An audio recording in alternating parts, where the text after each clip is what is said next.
Bonjour à toutes et à tous. Moi je suis ravi d'être là parmi vous. On va vous parler du sens de l'IA et la vision du groupe SNCF vis-à-vis de nouvelles technologies comme l'intelligence artificielle. Donc je suis Thierry Moreau-Leclerc, je suis de la direction numérique groupe et je suis accompagné de Morgane Castagnet. Bonjour à tous, donc Morgane Castagnet. J'ai le plaisir de diriger les clients, la direction client et numérique pour Gare et Connexion. Gare et Connexion, c'est la SA qui s'occupe de gérer les 3000 gares du réseau ferré national.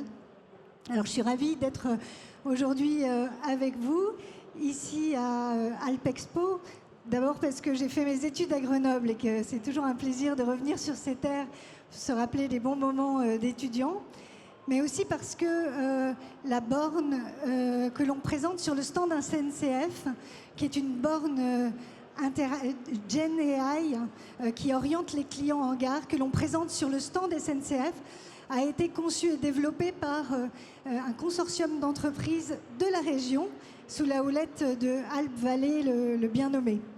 Voilà, je te laisse la parole, Thierry. Merci. Alors, moi, je vais déjà commencer partager quelques chiffres, parce que quand on parle du groupe SNCF, en fait, tout le monde pense à SNCF, les trains, mais le groupe, c'est bien plus large, puisqu'il y a plus de 270 000 personnes qui travaillent dans ce groupe.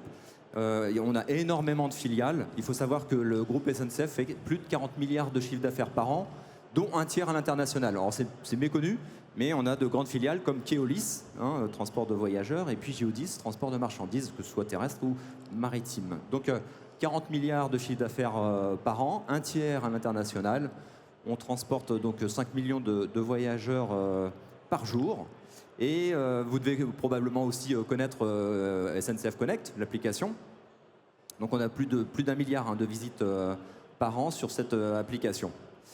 Alors, le numérique chez SNCF, alors forcément le numérique c'est un allié des enjeux stratégiques du groupe SNCF. Il faut savoir que le numérique, on consacre 2 milliards de dépenses annuelles sur le numérique. 2 milliards dans le groupe sur le numérique. Alors, les enjeux stratégiques, retenez une chose, alors c'est extrêmement ambitieux. Pour la décennie 2030, notre enjeu est de doubler la part du train dans les transports. Aujourd'hui, on est à peu près, que ce soit marchandises ou voyageurs, on est à peu près à 10% de part dans les transports. Donc l'objectif pour la décennie 2030, c'est d'être à 20%. Donc ce qui est quand même énorme. Je reviendrai plus tard sur les cas d'usage, on va être très concret, mais on a aussi un objectif qui est extrêmement ambitieux lié à cela. C'est autour de la maintenance prédictive, on le verra, et la disponibilité de nos rames. C'est 0 panne pour 2030. Donc 0 panne pour 2030. Voilà. Donc tout cela pour vous dire qu'on a des enjeux stratégiques qui sont extrêmement ambitieux et le numérique va forcément nous aider à atteindre ces enjeux et à les accélérer également, quoi. Et c'est vrai, Thierry, qu'on a pris de très très tôt le sujet de l'IA pour les collaborateurs et on s'est engagé dans un vaste programme depuis 2 ans d'acculturation et de formation de nos collaborateurs à l'IA, tu vas en parler, mais c'est presque 15 000 collaborateurs qu'on a déjà formés à l'IA. À l'échelle du groupe, c'est 10% des collaborateurs. Et donc, on a également créé, Thierry, un chat GPT groupe. Oui, tout à fait. Alors, je vais vous donner quelques petits détails juste après. Juste pour répondre à la question, alors du coup, le sens de l'IA, quelle est notre posture? Alors, le groupe SNCF a une posture, somme toute, très claire et très simple. C'est qu'en gros, toute technologie et toute nouvelle technologie, alors comme l'IA générative, on a commencé à bien le prendre en main, et le quantique également, mais donc toute nouvelle technologie, on ne tourne pas le dos. L'objectif, c'est de la comprendre, voir s'il y a un intérêt. Donc concrètement, notre posture, c'est, que ce soit pour l'IA ou d'autres technologies, c'est quels sont les bénéfices concrets qu'on va pouvoir en tirer, mais pas à n'importe quel prix. C'est pas le quoi qu'il en coûte par rapport à de la tech. On va surtout pas faire de la tech pour faire de la tech. Et donc on ne fait pas d'IA pour faire de l'IA. L'objectif, c'est de mesurer, en tout cas bien définir les bénéfices concrets qu'on va pouvoir en tirer pour nos clients, pour nos métiers, pour notre production industrielle, pour nos agents. Et puis ensuite, forcément avec des garde-fous. Donc ces garde-fous, c'est tous les impacts que va générer une nouvelle technologie. Alors je prends l'exemple de l'IA générative, puisque c'est d'actualité aussi, mais quels sont les impacts environnementaux? Quels sont les impacts sociaux, sociétaux, économiques forcément également. Et donc nous, on est quand même le train, voilà, nous on a une solution qui est naturellement décarbonée. Donc si d'un certain côté, alors on essaye toujours d'améliorer, il faut le savoir, on a encore des engins moteurs thermiques en bout de ligne, donc des lignes qui ne sont pas électrifiées. On est en train de travailler dessus avec des trains aussi à batterie, etc. Et si c'est pour, d'un autre côté, consommer une énergie outrancière pour utiliser de l'IA, on a tout faux. Donc notre objectif quand on va utiliser une nouvelle technologie, et notamment l'IA générative, c'est vraiment important, j'ai l'impression de...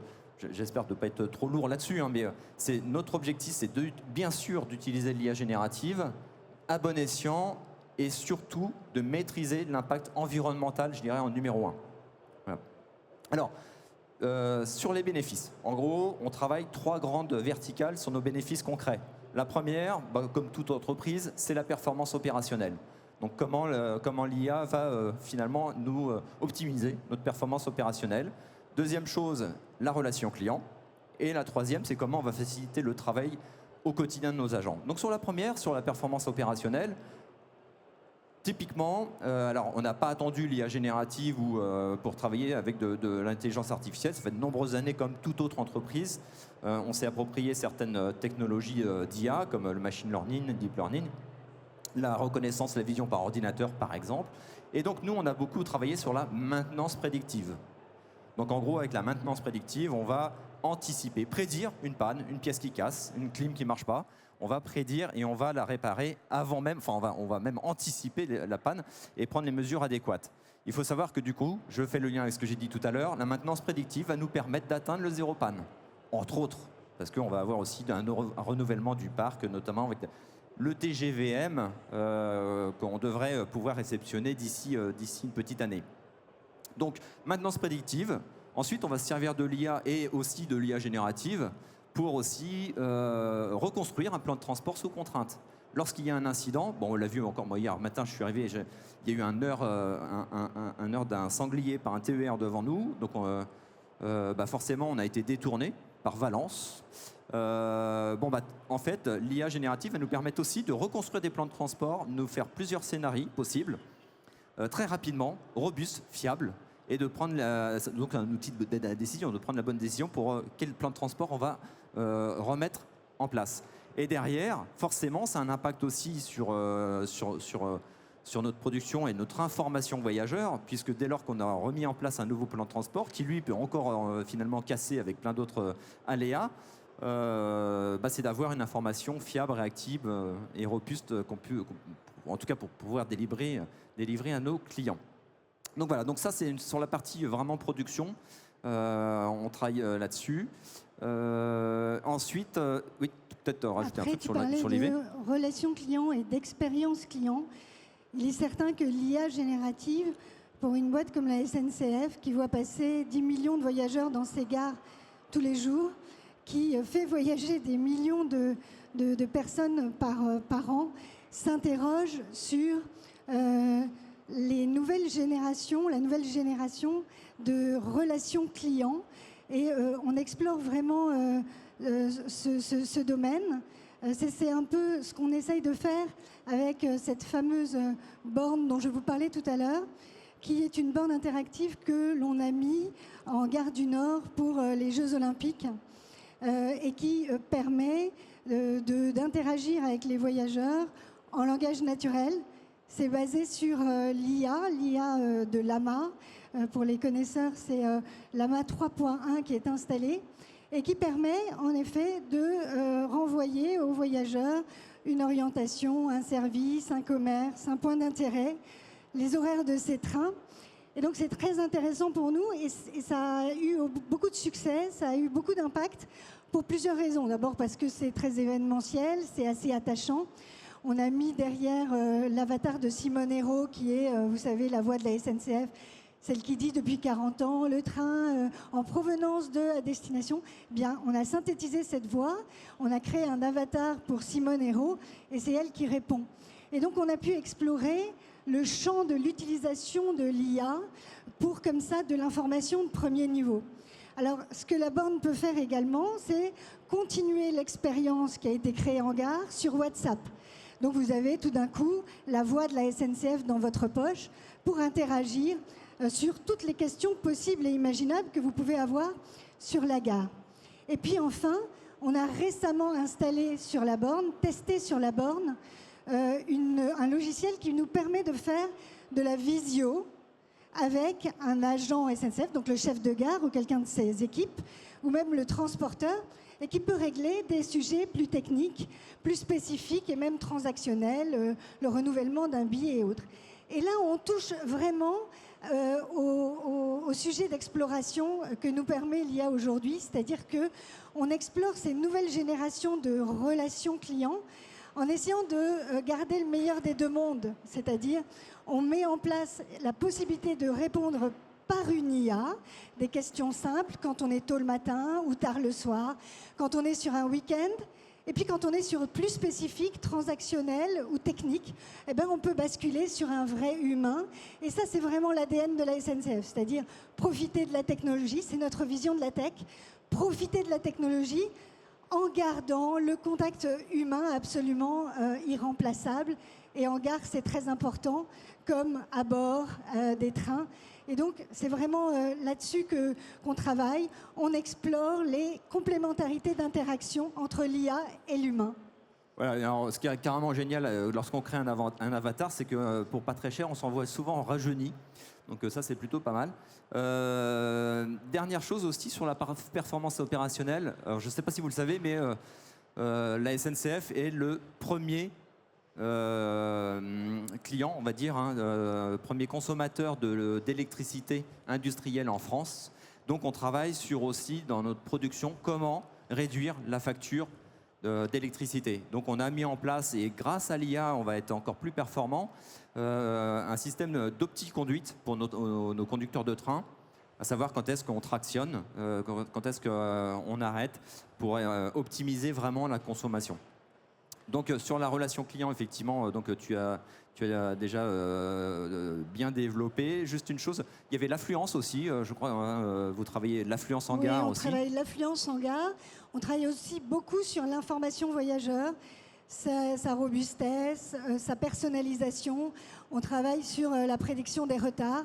On utilise de plus en plus l'IA, j'allais dire l'IA préventive, mais aussi l'IA générative, pour améliorer ce qui est absolument fondamental en gare, c'est-à-dire l'information voyageur. Voilà, donc je vous rappelle les trois grands axes de bénéfices. Optimiser la performance opérationnelle, la relation client et le travail au quotidien de nos agents. Et là, juste deux exemples. Cet été, on a développé un outil de traduction linguistique à plus de 130 langues qui a été utilisé par nos agents en gare lors des JO 2024. Bon, bah voilà, là pour le coup, ça fait vraiment bien le job. L'IA est très fiable. Et puis, deuxième chose, on a mis en place, donc c'est récent, on a travaillé dessus depuis un an, mais c'est récent, c'est le groupe SNCF GPT, c'est l'IA générative pour nos salariés. Donc typiquement, c'est un chat GPT, mais qu'on a développé 100% sécurisé. La logique, donc ça je le dis aussi pour...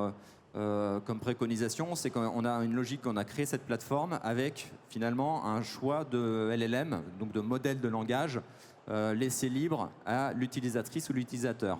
Donc on est en train de, donc on a ChatGPT, plusieurs versions de ChatGPT, de Claude 3.5, etc. À la fin de la semaine, on aura Mistral.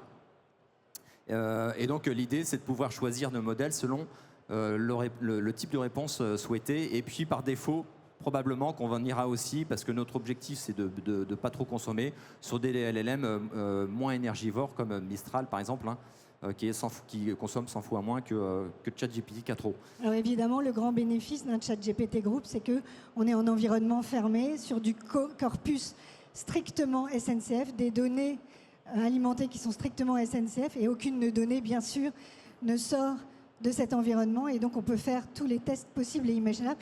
Tout le monde a accès chez SNCF à ce groupe GPT.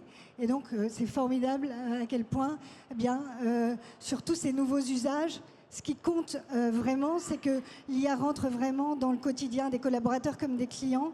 On a vraiment saisi le sujet à la SNCF. Le groupe SNCF s'est vraiment lancé dans cette aventure.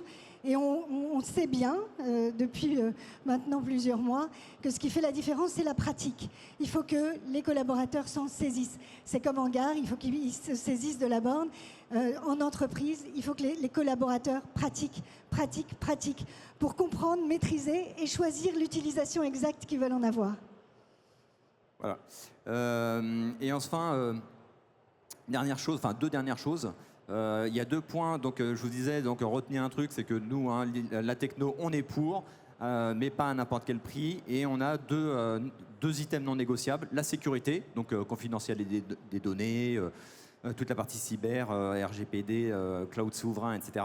Et puis l'impact éthique. Donc ça, c'est vraiment, on n'en démord pas. Et donc, c'est dans tous les projets qu'on développe avec de l'IA, on a toujours des briques où on va mesurer l'impact environnemental, social. Et donc ça, c'est pareil s'il y a des startups dans le public. Lorsqu'on achète une solution SaaS, on va étudier, analyser aussi la solution pour voir comment elle a été construite et comment elle fonctionne.